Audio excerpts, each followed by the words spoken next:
Welcome to the Grace Story Podcast, where inspiring stories are brought to life. This podcast is made possible by Grace College and Seminary, located on the shores of Winona Lake in the great state of Indiana. I'm your host, Dr. Drew Flam. This is the Grace Story Podcast. Welcome to the Grace Story Podcast. Today on the podcast, we have Mike Yoder. Mike is a Grace College and Grace Seminary alum. He has been the lead pastor at Grace Polaris Church in Ohio for 10 years, and most importantly, he is husband to Letitia, and also, who is also a Grace alum, and 4 kids, right? 4 kids. 4 kids, 1 post-college, 1 in college, and 2 in high school. Yep, that's it. Ooh, that's a lot of games and evening activities to go to. There's a lot. It has been busier in the past in terms of schedule, but it's getting costlier by the month. Well, thanks for being here, Mike. I appreciate it. And thanks for being on our campus today. You spoke in chapel earlier today. Wonderful message, and we'll get into that a little bit. And you are a known entity in these parts, but maybe a new name to some. So give us a little of your history and connection to Grace College and Grace Seminary. Well, Grace College and Seminary has its fingerprints all over my life the first 25 years or so. My parents actually moved here a year before I was born. My dad had recently completed a PhD in music from Ohio State, and he had connections to a church there, which is well connected to Grace College and Seminary. And so he came on the faculty to teach music for a handful of years, and then rather quickly moved into academic administration. My mom is a school teacher by training and then did some further graduate work. So in due time, when my 2 brothers and I were in elementary grades, she began teaching part-time and then later full-time in the teacher ed faculty. So I grew up a professor's kid, 2 professors, their kid, and spent most of my childhood here. And then in high school, my family moved away. A couple years later, I came back and was a college and seminary student and graduate. So you can't describe my life at all in the first 25 years without Grace College and Seminary being all over it. It's we were talking earlier about how you lived down the street from where I live, and I think about, I have 3 boys. You had 3. I need you to come over and do some counseling. Like, what does it mean to grow up in a Grace College atmosphere? Because that sounds so similar to the life my kids are living now. Well, it's overwhelmingly a good experience, I hope, for them as it was for us. I wouldn't trade my childhood or where I grew up. To you as a parent, all I'd say is the best piece of advice I've gotten is, number 1, this too shall pass. Number 2, enjoy every minute of it. And doing those simultaneously is a difficult thing. That is a difficult task. So you decided to come to Grace, which was very familiar to you. Why did you, were there options, or was it, sort of like Grace is the place for your face? Or how did you decide to come to Grace for both undergraduate and then seminary? Well, it was my choice. Certainly there were options. My parents didn't put any pressure on us, but it was so much of our background. And I knew that my parents really believed in the mission of the school and knew a lot of people here. I actually grew up in elementary school and early junior high hearing that phrase, Grace is the place for your face. It was the way Grace was marketed. Maybe it still is. And maybe that had a subtle influence on me. But Grace was familiar to me, and I believed in what Grace stood for in terms of academics and spiritual climate and training. And for me, it was always at the top of the list of where I wanted to go to college. Your call to ministry, did you come to Grace as a biblical studies major or pre-seminary? I mean, was that the intent early on in your life to go into the ministry somehow, somewhere? Yeah, that's a good question. As a teenager, I had a number of youth leaders in my youth group here in the Warsaw-Winona Lake area who ended up serving in CrossCultural missions. And that was always fascinating to me. It wasn't just some theoretical thing. Some people go overseas and proclaim the gospel and serve Jesus. But I actually knew people who were normal people, but mentors to me who actually went. And so the older I got as a teenager, the more I thought, I like cultures, I like languages, and I want my life to count in some way for God. Why not cross-cultural ministry? So I actually came here not knowing what I'd major in, but knowing that down the road, I desired to serve in some kind of cross-cultural capacity and probably would need some formal Bible training in the process. But I didn't major in Bible. as an undergrad. I was a communications and sociology major. Yes, communications. And to be Yes, honest, we I can would be successful in life, Mike, right? That's Okay, exactly that right. was my major In too. fact, I've had people tell me, some young person can major in just about anything, and we can teach them the specialized knowledge they're going to need, but they have to learn how to communicate verbally and in writing. The technical stuff we can give to them. I think there's a lot of truth to that. So anyway, I'm glad for those majors, and then went on to seminary for the Right formal. away after college, like just kind of seamless? Right away, because my wife got a teaching job, and we figured she would fund us, and I would go to school. It was a great arrangement. So you mentioned this, God implanted this desire for cross-cultural ministry. Besides having examples, had you experienced cross-cultural ministry, gone, whether it be stateside or even internationally, as a high schooler, that made you even sort of envision what this could be? To some degree, like as a middle schooler or early high school, we went up several times to Chicago, did inner city work up there.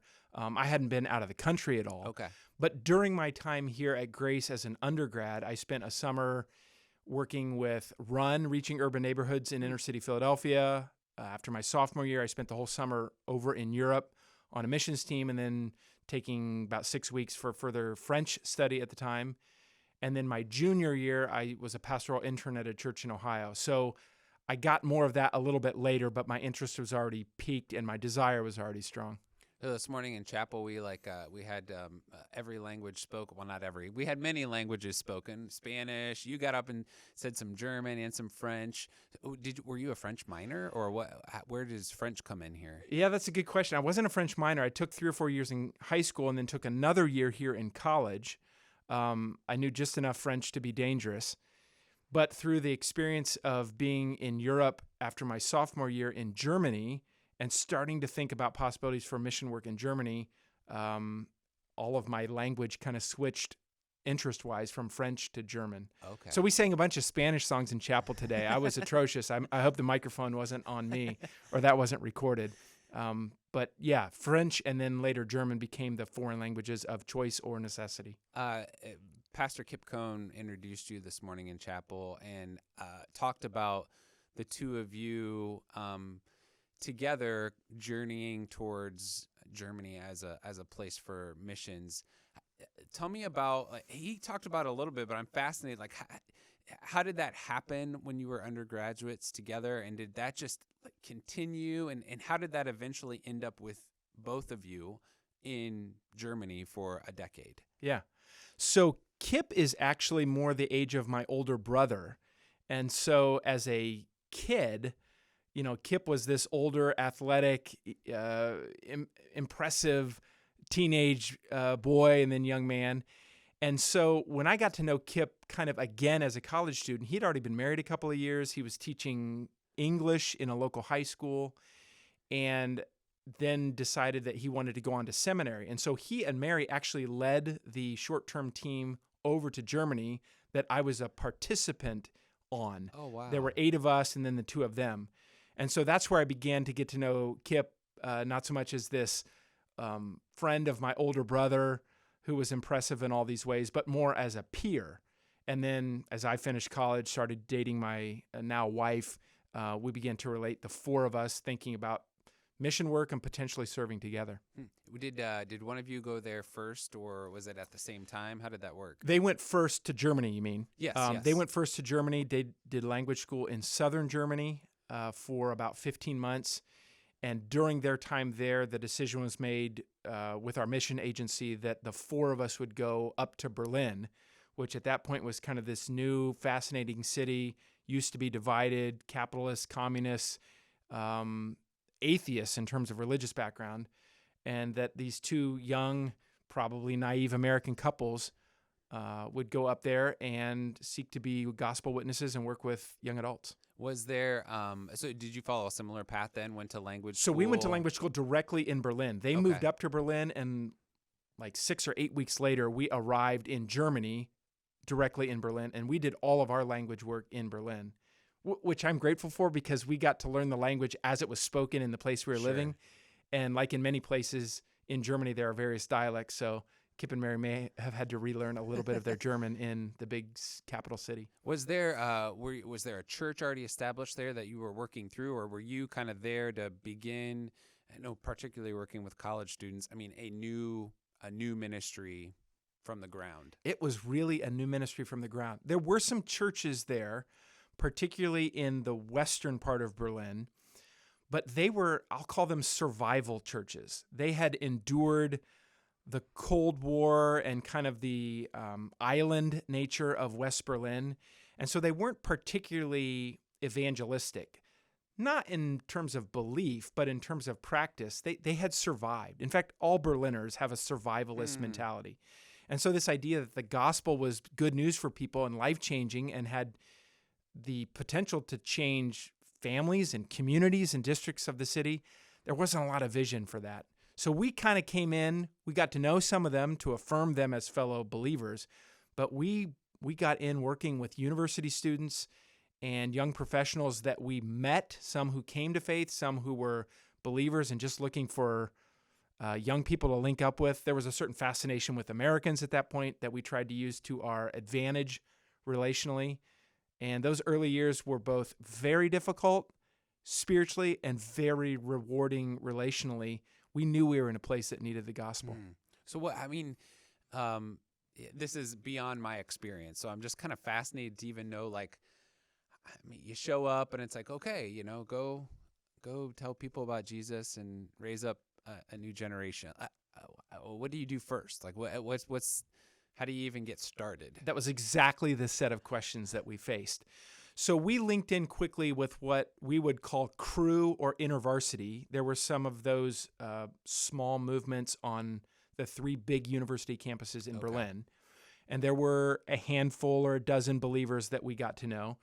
So we joined them for Bible studies, and we also spent time on the campus. We would take classes or audit classes.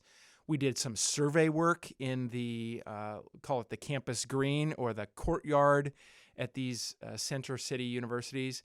A lot of that was for educational background for us. What are the questions that students are asking? What in the world would the gospel answer that they're curious about? So it was a lot for us, but it also gave us a good insight into what their religious background or even interest was. So we worked through some believers, and then we also just did some cold contact making in the most relational ways possible that we could. I should add one other thing. We started a German-American club, and again, in the 1990s, to be an American was generally a positive thing in a place like Berlin. And so we would have Thanksgiving events, we would have Halloween events, Christmas things, anything that would kind of play off of cultural fascination as to how things were done in the States. And we learned things about Germany. They wanted to come practice their English. For us, it wasn't so much how could we get them there. We were pretty pragmatic about that, but what we could offer them relationally and spiritually in the process. So, would you describe Germany as a post-Christian nation at that point in time? For sure. Okay, which is where either we are or we're headed here in the States. So some of those ways of interacting with people and sharing the gospel can be applicable to us, even in this environment that we live. Or I say that as a statement of fact, but I'm asking it more as a question. I mean, is there some application to the world we live in now? I think so. At the time, you could have divided Germany into thirds: a third Catholic, a third Protestant, Lutheran, and a third atheist. Many of the Catholics and the Protestants were functional atheists anyway. That religion was kind of a name tag. It wasn't something that they believed in or actually had a big impact on their life. Where we were in Berlin, though, heavily atheist. In fact, they found especially on a university campus. Oh, totally. They found us to be a novelty because we were decently educated. We had learned German. We seemed to be relationally normal, but we were stuck, a couple hundred years ago with this religion thing, and they couldn't quite figure out why we hadn't let go of Christianity, which may have served our culture well in the past, but we've all moved beyond that into the enlightened, scientific, what you see is what is real kind of mentality. And so I know we were always an enigma to them. We seemed very normal and very strange at the same time. I think we're going to become more and more of that in the States, particularly in urban environments or multicultural environments, where those who are followers of Jesus are an enigma, hopefully attractive relationally, but what we believe is really strange to them. That's good application right there. I want to fast forward a few years to your coming back to the States and then reconnection with Grace College and Seminary. Not that it had left in any great sense. Tell us a little bit about, like, how did you get, you've been a board member for a number of years, 13-ish, I think? 13 years. Okay. How did that process of reconnecting to Grace work for you, and what got you excited about the opportunity to invest in a different way and be connected in a different way? Yeah. So we actually returned to the States in 2007. I began doctoral work up at Trinity on the north side of Chicago and started a role in international leadership training with what is now Encompass World Partners, connected with our Charis Fellowship, Grace Brethren churches. So in 2008, the summer, I got a call out of the blue from Ron Manahan. Dr. Manahan called me and said, "Hey, would you ever give consideration to serving on our board of trustees?" And the answer was sure, but I had never thought of that. I was relatively young for a board member, mid, late 30s, and honored by that because I believed in Grace, and Grace had so much influence in my life.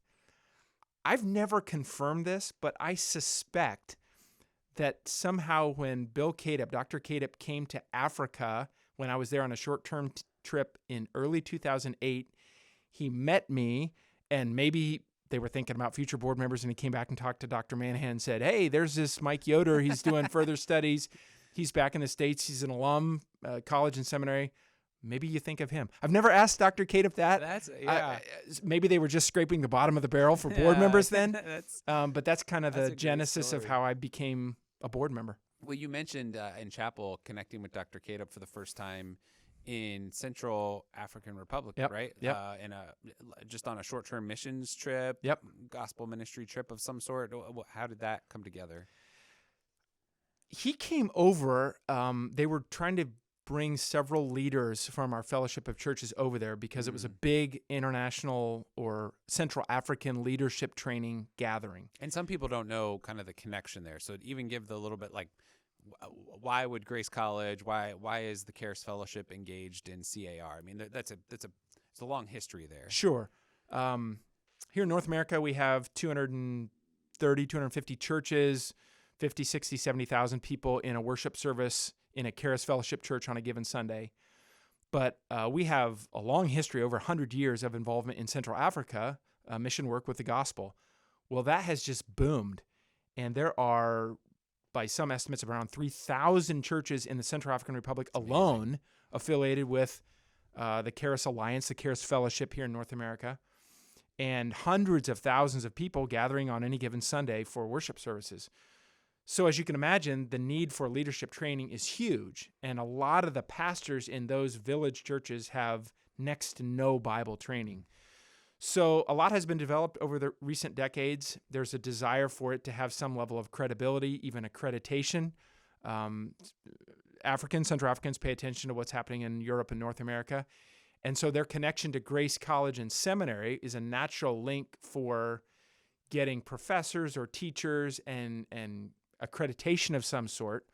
So I'm guessing that Dr. Cadup was actually over there to solidify some of those formal connections, as well as just to lend affirmation to what they were doing there. Yep. Admit it. So you came on the board, and you've been on the board for 13 years and served us in so many ways really well. And talk about some ways that your church and your ministry, tell us about your current role and how your church and ministry are still connected in with Grace College and Grace Seminary. Yeah.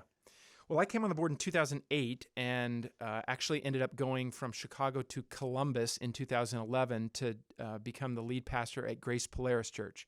That church has a long history that predates me by decades of influence and commitment to the Charis Fellowship and to Grace College and Seminary. Yeah. Many people would know the name Pastor Jim Custer, who served for almost 40 years as the senior pastor there. Dr. Dave Plaster, who served here at Grace in administration, went there served just for a couple of years as Pastor Jim Custer's successor before he, from our point of view, unfortunately died of a rare virus. So he was just there for a little bit of time. I ended up going down there in 2011, was already on the board.